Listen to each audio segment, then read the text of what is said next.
नमस्कार, स्वागत है आपका संस्कृत डिजिटल स्कूल में। और मैं एक बार पुनः आपके सामने उपस्थित हूँ एक नए क्रियापद के साथ। और आज का क्रियापद है विन्दति।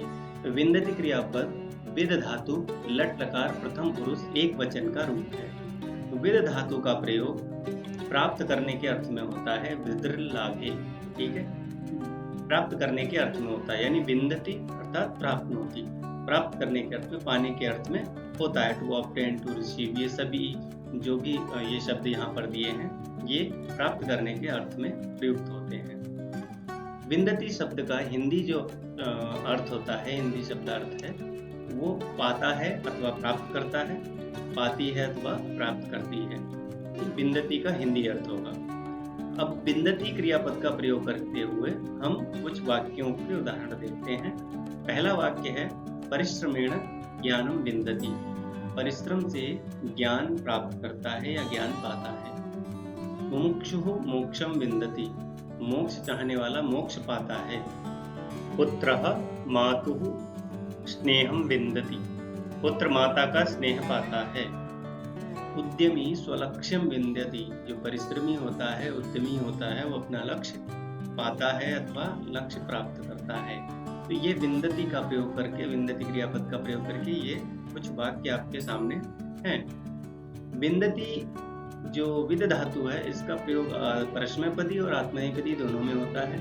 आपने उपनिषद में भी पढ़ा होगा, विद्या विन्दते अमृतम, ऐसे विन्दते बनता है आत्मनेपदी में। लेकिन अभी हम परस्मैपदी पढ़ रहे हैं, इसलिए हम सिर्फ विन्दति पढ़ेंगे। ठीक है, परस्मैपदी में विन्दति बनता है लट लकार प्रथम पुरुष एक वचन में। ठीक है, तो विन्दति के अतिरिक्त लट लकार में कुछ अन्य क्रियापद भी होते हैं। आइए देखते हैं। विद धातु जैसा आपको पता है प्राप्त करने के अर्थ में, इसका जो है प्रथम पुरुष, मध्यम पुरुष और उत्तम पुरुष में क्या बनता है। प्रथम पुरुष में एक वचन में विन्दति, द्विवचन में विन्दतः, बहुवचन में विन्दन्ति। मध्यम पुरुष में विन्दसि एक वचन में, द्विवचन में विन्दतः, बहुवचन में विन्दति। उत्तम पुरुष में एक वचन में विन्दामि, द्विवचन में विन्दावः और बहुवचन में विन्दामः। इस प्रकार ये क्रियापद बनेंगे। यदि हम इन्हीं क्रियापदों का प्रयोग सर्वनाम शब्दों के साथ करें, जैसा कि हमने पिछले वीडियोस में किया है, पिछले क्रियापदों के साथ किया है, तो अगर हम सर्वनाम शब्दों का प्रयोग करके बनाते हैं तो प्रथम पुरुष में सह विन्दति, वह प्राप्त करता है। तौ विन्दतः, वे दोनों प्राप्त करते हैं। ते विन्दन्ति, वे सब प्राप्त करते हैं। मध्यम पुरुष में त्वं विन्दसि, तुम प्राप्त करते हो। युवां विन्दथः, तुम दोनों प्राप्त करते हो। यूयं विन्दत, तुम सब प्राप्त करते हो। उत्तम पुरुष में अहं विन्दामि, मैं प्राप्त करता हूँ। आवां विन्दावः, हम दोनों प्राप्त करते हैं। वयं विन्दामः, हम सब प्राप्त करते हैं। तो इस प्रकार हम सर्वनाम शब्दों का प्रयोग करके भी वाक्य बना सकते हैं और भी नए नए वाक्यों का अभ्यास कर सकते हैं।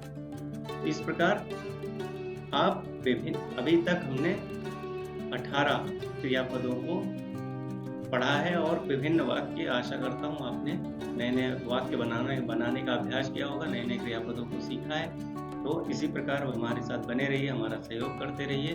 कल हम पुनः मिलेंगे एक नए क्रियापद के साथ, एक नई धातु के साथ।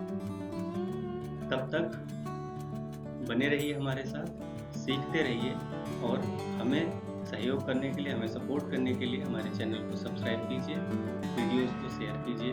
धन्यवाद।